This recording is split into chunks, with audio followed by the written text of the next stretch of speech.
Wabarakatuh. Perkenalkan, kami dari kelompok 4 ingin membahas konsep dasar statistika terkait penerapannya pada metode penelitian.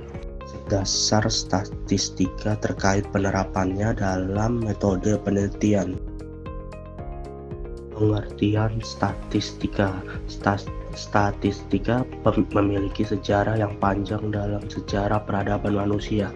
Pada zaman sebelum Masehi, bangsa-bangsa di Mesopotamia, Mesir, dan Cina telah mengumpulkan data statistik untuk memperoleh informasi tentang berapa pajak yang harus dibayar oleh setiap penduduk. Statistika yang dimulai dengan mengumpulkan dan penyajian data, kemudian semakin berkembang dengan ditemukannya teori probabilitas dan teori pengambilan keputusan yang sangat dibutuhkan dalam kehidupan sehari-hari agar efisien pada semua bidang, baik sosial, ekonomi, politik, manajemen, maupun teknik. Proses dalam penelitian ilmu-ilmu sosial, usaha memahami kehidupan sosial menuntut agar para ahli atau peneliti sampai tingkat tertentu melakukan konseptualisasi dan pengukuran terhadap kenyataan sosial yang ingin dipahaminya. Sebagai contoh, seorang peneliti ingin mengetahui faktor-faktor yang mempengaruhi minat belajar siswa SLTP dan SMU. Pemanfaatan statistika dalam penelitian sosial. Dari penjelasan mengenai alasan mempelajari statistika, kita sudah dapat melihat bahwa statistika merupakan bagian yang tak terpisahkan dari berbagai bidang ilmu maupun dunia kerja. Metode statistika deskriptif membahas cara-cara pengumpulan data, penyederhanaan angka-angka, pengamatan yang diperoleh, meringkas dan menyajikan, serta melakukan pengukuran pemusatan dan penyebaran untuk memperoleh informasi yang lebih menarik, berguna, dan lebih mudah dipahami. Statistika deskriptif dalam penelitian ilmu-ilmu sosial memiliki 3 kegunaan, yaitu pertama, dengan statistika deskriptif, kumpulan data yang diperoleh akan tersaji dengan ringkas dan rapi, serta dapat memberikan informasi inti dari kumpulan data yang ada. Contoh soal, data hasil tes tentang kemampuan manajerial terhadap 100 pegawai di PT Tanjung Sari setelah disusun ke dalam distribusi adalah seperti tabel di bawah ini. Range nilai kemampuan manajerial antara 0 sampai 100. Interval nilai kemampuan antara 21 sampai 30 dengan frekuensi jumlahnya 2, 31 sampai 40 yaitu 6, 41 sampai 50 yaitu 18, 51 sampai 60 yaitu 30, 61 sampai 70 yaitu 20, 71 sampai 80 yaitu 10, 81 sampai 90 yaitu 8, 91 sampai 100 yaitu 6, dengan jumlah totalnya itu 100. B1 sama dengan 30 dikurang 18 sama dengan 12, B2 sama dengan 30 dikurang 20 sama dengan 10, P sama dengan 10, B sama dengan 51 dikurang 0,5 sama dengan 50,5, M0 sama dengan B ditambah P buka kurung tutup kurung sama dengan 50,5 ditambah 10 buka kurung 0,54 tutup kurung sama dengan 55,95. Metode statistika inferensia. Statistika inferensia membahas cara menganalisis data serta mengambil kesimpulan, yang pada dasarnya berkaitan dengan estimasi parameter dan pengujian hipotesis.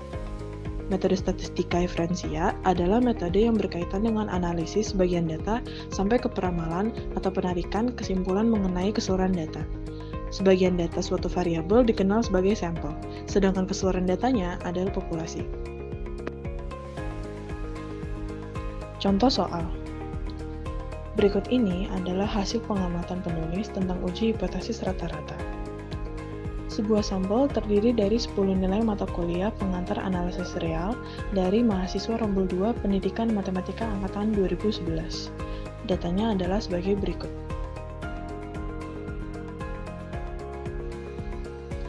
X bar sama dengan jumlah seluruh nilai XI dibagi dengan N, yaitu 830 dibagi 10, hasilnya 83. S sama dengan akar dari jumlah kuadrat selisih antara tiap nilai XI dan rata-rata X bar dibagi dengan N-1, yaitu hasil akhirnya sebesar 5.869. 1. Hipotesis nol atau H0, rata-rata nilai pengantar analisis real dari mahasiswa Rombel 2 Pendidikan Matematika Angkatan 2011 sama dengan 76. Hipotesis alternatif atau H1, rata-rata nilai pengantar analisis real dari mahasiswa Rombel 2 Pendidikan Matematika Angkatan 2011 lebih dari 76. Baik, pada slide kali ini kita melihat sebuah rumus yang digunakan untuk uji hipotesis satu sampel, yaitu uji T. Rumusnya yang seperti kita lihat yang ada di sini. Sekarang saya akan membahas arti dari masing-masing simbol dalam rumus ini. Pertama ada X bar, itu adalah rata-rata dari sampel. Lalu ada mu 0, itu adalah nilai hipotesis 0 atau nilai rata-rata populasi yang diasumsikan. Lalu selanjutnya ada S. S ini adalah simpangan baku atau standar deviasi dari sampel. Lalu ada N. N ini adalah jumlah sampel, dan akar N berarti kita mengambil akar kuadrat dari jumlah sampel. Langkah pertama adalah menentukan tingkat signifikan atau nilai alfa. Dalam kasus ini kita menggunakan alfa sebesar 5%, yang artinya 0,05. Ini adalah batas risiko yang kita ambil untuk menolak hipotesis 0, padahal sebenarnya benar. Lalu berikutnya kita menetapkan kriteria pengujiannya. Kita melakukan uji satu sisi, karena ingin menguji apakah rata-rata lebih besar dari delta tertentu. Maka kita gunakan kriterianya, terima H0 jika nilai T hitung kurang dari T tabel, dan tolak H0 jika sebaliknya. Karena jumlah sampelnya adalah 10, maka derajat bebas DF-nya sama dengan N-1 sama dengan 9. Kita cari nilai T dari distribusi T tabel dengan DF 9 dan alfanya 0,05. Untuk uji satu sisi, hasilnya adalah T tabel sama dengan T9 0,95 sama dengan 1,83. Selanjutnya kita hitung nilai statistik uji dengan rumus. Diketahui rata-rata sampel X bar-nya 83 dikurang nilai hipotesis 76, lalu dibagi dengan simpangan baku sampel S-nya 5,869 dan ukuran sampel N-nya 10. Kita bandingkan nilai T hitung sama dengan 3,772 dengan T tabel 1,83. Karena T hitung lebih dari T tabel, maka kita menolak H0. Jadi simpulannya, karena nilai 3,772 lebih dari 1,83, maka H0 ditolak. Jadi rata-rata nilai pengantar analisis rel mahasiswa Rombel 2 Pendidikan Matematika Angkatan 2011 lebih dari 76. Pengertian parametrik. Statistik parametrik adalah uji hipotesis yang menguji perbedaan rata-rata pada populasi. Metode yang sering digunakan dalam statistik parametrik adalah uji T, yang didasarkan pada nilai student T statik. Uji T bertumbuh pada asumsi bahwa data berdistribusi normal dan rata-rata data diketahui. Pada uji ini, varians populasi dihitung untuk mencari sampel dari populasi tersebut.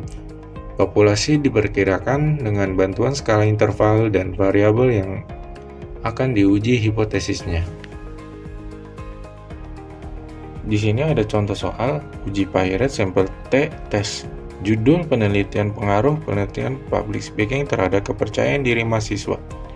Rumusan masalahnya, apakah pelatihan public speaking meningkat kepercayaan diri mahasiswa?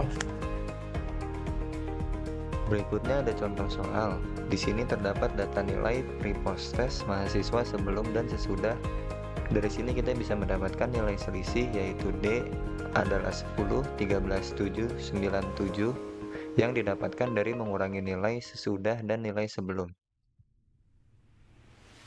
Setelah mendapatkan nilai selisih, kita mencari nilai rata-rata dengan rumus tersebut, dan didapatkan rata-ratanya adalah 9,2.